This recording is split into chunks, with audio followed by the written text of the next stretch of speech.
Bonjour à tous, vous retrouverez ici un petit extrait de mon live, puisque j'ai décidé de faire des petites pastilles sur chacune de mes reviews.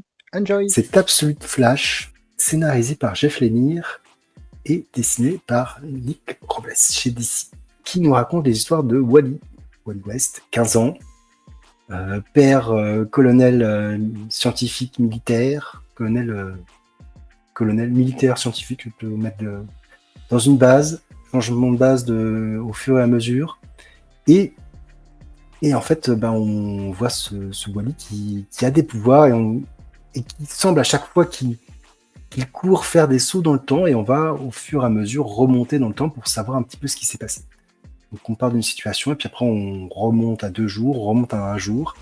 On va faire la connaissance de Barry Allen qui travaille avec le père de Wally dans le laboratoire. On voit donc un certain nombre de choses, il présente un petit peu sur leurs travaux qui sont top secret, et il va se passer quelque chose, et Wally a des pouvoirs, et il est traqué par une équipe. Voilà, j'en dis pas plus pour ceux qui voudraient lire.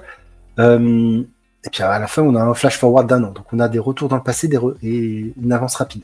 Ce qui donne un rythme un peu particulier à ce comics, où on a l'impression de pas tout à fait saisir ce qui se passe par moment. Mais globalement, j'ai trouvé ça plutôt agréable. Plutôt agréable, même si j'aurais bien aimé, alors on a vérifié avec Isoka le nombre de pages, peut-être un peu plus de pages pour que ça soit un peu plus développé sur certaines choses.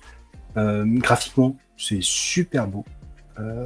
C'est vraiment peut-être un des titres, parce que les autres n'ont rien à démériter. En fait, tous les titres absolutes ont leur patte graphique. Et c'est vrai que celui-ci a sa patte graphique aussi très particulière, un petit peu avec tous ces éclairs, ces duplications de corps, etc. Et non, franchement, j'ai trouvé ça pas mal, mais il m'en faut un peu plus. Autant sur les premières séries de la Trinité, j'étais assez conquis dès les premiers tomes, voire encore plus avec le second tome pour Superman notamment, le second épisode, pardon. Là, j'ai envie d'attendre le deuxième pour voir un petit peu ce qui va se passer et comment ça va évoluer. Parce qu'on finit sur un gros cliff. Jeff Lemire qui reprend un petit peu ses gimmicks. Mais non, je trouvais que la lecture était sympathique pour un premier épisode, à voir ce qui se passe. Il y a plusieurs choix que je trouve intéressants. On choisit entre Wally et Barry. Le fait que Wally soit un ado, ce qui n'est pas le cas des autres séries. On n'a pas des séries avec ados. Donc ouais, il y a plein de choses qui rendent ce titre intéressant et qui me donnent envie de le suivre.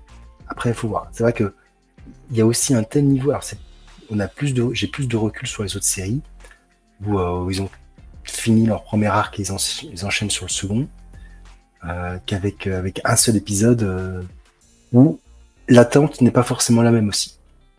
C'est-à-dire que forcément, avec les premiers tomes d'Absolute qui sont sortis, l'attente est devenue encore plus haute. On n'attendait pas grand-chose d'Absolute. C'était une vraie claque. Pour moi, c'était une vraie claque. Je sais pas quand mon nom. C'était une vraie claque. Donc, la deuxième vague, on s'attend à ce que ça soit aussi bon. C'est un peu moins le cas, je trouve, sur cette deuxième vague. Parce que les 3 titres sont sortis, hein. Que ce soit Absolute Flash, Absolute Martian Manhunter et Absolute Green Lantern. Je trouve moi, je suis un peu plus mitigé sur cette deuxième vague. Elle n'est pas de mauvaise qualité, au contraire. Je trouve qu'elle est plutôt bien. Mais j'ai pas ressenti la même chose. Alors peut-être que c'est lié au personnage aussi. Je suis plus attaché à la Trinité d'une certaine manière qu'à Flash, Green Lantern ou Martian Manhunter. Il va falloir aller un cran plus loin pour me convaincre. Là où sur les séries de la Trinité, ça avait été plus facile. Il n'empêche que ça reste un bon épisode. Hein.